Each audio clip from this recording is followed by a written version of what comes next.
Jadi makin ditekan, makin yakin sama Allah. Makin banyak masalah, makin yakin sama Allah. Makin berserah kepada Allah. Kok bisa kayak gitu? Ada orang yang ketika makin banyak masalah, makin ragu sama Allah. Ini Allah maunya apa sih? Gitu kan? Ketika makin banyak masalah, makin kayak mempertanyakan takdir dan ketentuan Allah. Kenapa kok saya yang ngalamin ini? Kenapa saya dari dulu gak selesai-selesai masalahnya? Kenapa justru setelah saya berhijrah malah banyak masalah? Kenapa para sahabat sebaliknya? Makin dikasih ujian, makin wa ma zadahum illa imanan wa taslima. Gak bertambah kecuali iman dan kepasrahan. Jadi dikasih ujian malah makin yakin sama Allah, bukan makin ragu. Misalnya dia ganti nih modal transaksi dagangnya, bisnisnya. Yang tadi mungkin syubhat atau haram, sekarang dia pakai model transaksi bisnis yang halal aja deh, yang aman-aman aja. Gara-gara transaksi yang halal malah banyak masalah. Masih mending kalau masalahnya cuman berkurang income-nya. Ini malah ditipu orang lah, rugi segala macam. Mulai mempertanyakan, nih bener gak ya saya ngambil jalan yang syariat segala macam, kok malah makin susah nih kelihatannya. Kenapa kita ketika diuji malah jadi ragu sama Allah? Kenapa saya katanya kalau misalnya saya jujur, saya akan dapat kebaikan. Ini gara-gara jujur malah gak lulus. Ya mungkin gak belajar tapi jujur. Yang satu lagi yang gak jujur malah nilainya bagus mungkin. Misalnya gak belajar tapi dia dusta. Kenapa para sahabat ketika diuji malah makin yakin sama Allah? Malah makin pasrah kepada Allah. Karena mereka pegang janji Allah. Itu salah satu tipsnya. Kalau kita pengen tetap woles pas menghadapi kesulitan, pegang janji Allah. Makin kita kuat pegang janji Allah, diuji, kita makin pasrah sama Allah. Ya Allah, saya kan yakin sama Engkau memegang janjimu. Ketika diuji, saya berharapnya balasan dari Allah, pertolongan dari Allah. Kayak yang pernah saya sampaikan dulu, kalau kita dapat musibah, yakinlah kepada janji Allah. Siapa yang membaca doa yang diajarkan Nabi, nanti Allah akan ngasih ganti yang lebih baik gitu kan ya. Allahumma ajurni fi musibati wa khluf li khairam minha. Ya Allah, beri saya pahala dalam musibah ini, beri saya ganti yang lebih baik darinya. Kalau kita pegang banget dengan janji Allah lewat doa ini, kita ketika dapat musibah setidaknya gak akan panik habis-habisan. Gak akan putus asa dalam menunggu pertolongan Allah. Setidaknya kalau gak bisa woles-woles amat, gak bisa tenang-tenang amat, minimal gak panik habis berlebihan.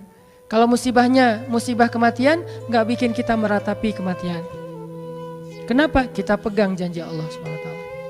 Makanya kan ada cerita seorang ayah yang diberi musibah dengan wafat 2 orang anaknya.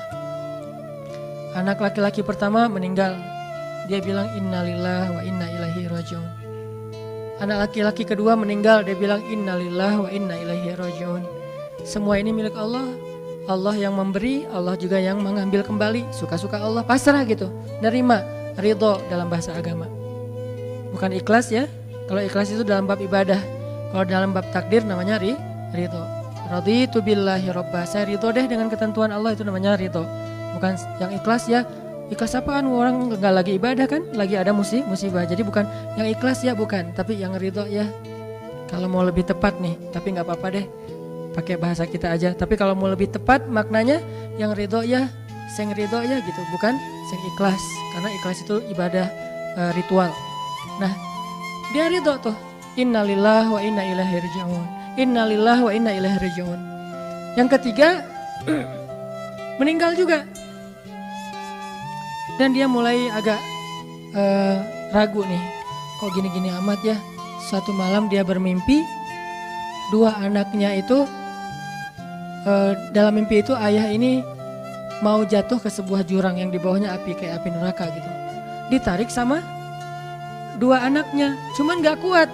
Kata mereka, seandainya adik ada di sini pasti bisa narik nih, bisa nyelamatin ayah.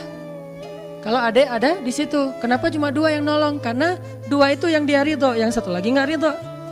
Akhirnya cuma 2 orang yang bisa nolong dia di akhirat. Bangun dari mimpi dia sadar, oh ternyata justru Allah pengen nolong dia di akhirat dengan musibah itu. Dan buat anaknya juga kebaikan nanti di akhirat masuk surga. Akhirnya dia bilang innalillah wa inna ilaihi raji'un, astaghfirullahalazim. Hidup kadang kayak gitu. Ketika kita pegang janji Allah, ada sesuatu yang kita tunggu di dalam kesulitan hidup kita, sehingga buat kita selalu punya harapan. Tapi kalau kita nggak pegang janji Allah, kita nggak nunggu apa-apa kecuali mengeluhkan keadaan kita, dan itu bikin kita lemah. Ditolak yang pertama, innalillah wa inna ilaihi raji'un. Ya Allah, beri saya yang lebih baik darinya.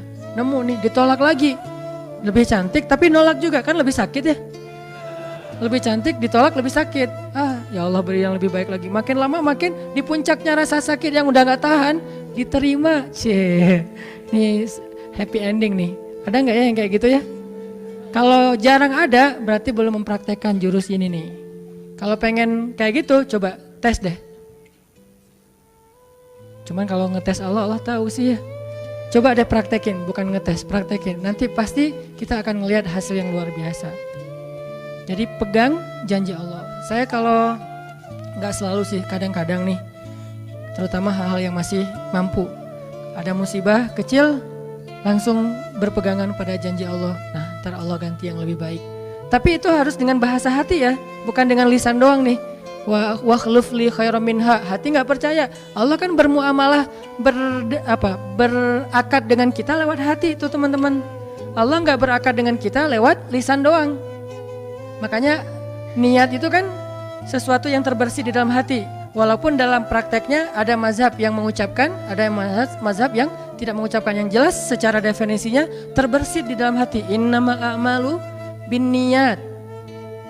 Terus Nabi menunjukkan dalam riwayat yang lain, Nabi menunjukkan ke dadanya atau hatinya. Artinya Allah berakad dengan kita itu dengan hati.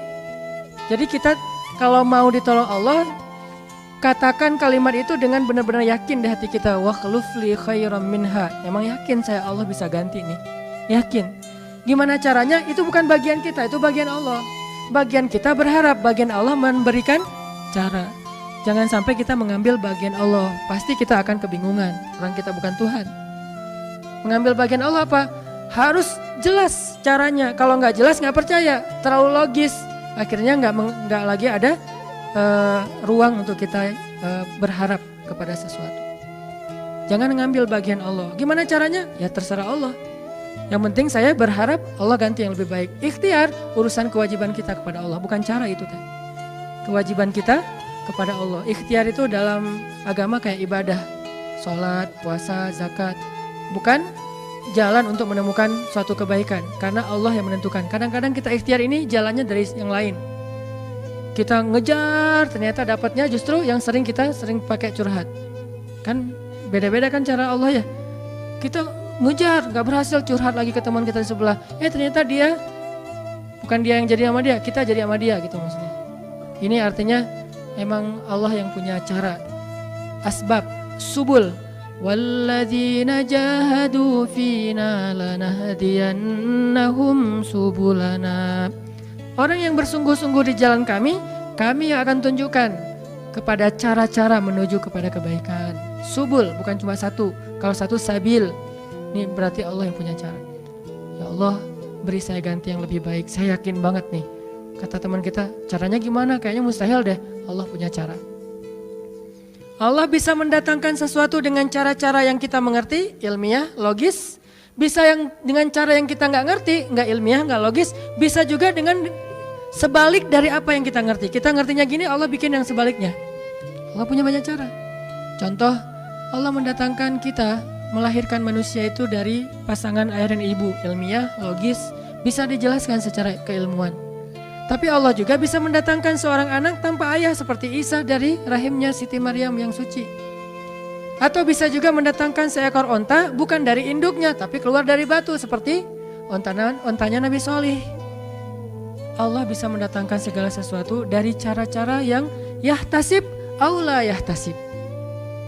Yang kita mengerti atau kita tidak mengerti. Makanya Allah mengatakan wa yarzuqhu min haitsu la yahtasib.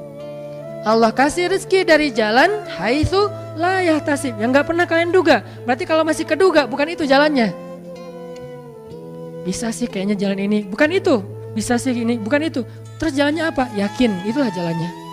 Allah yang akan mendatangkan dengan surprise. Kayaknya surprise itu lebih seru sih.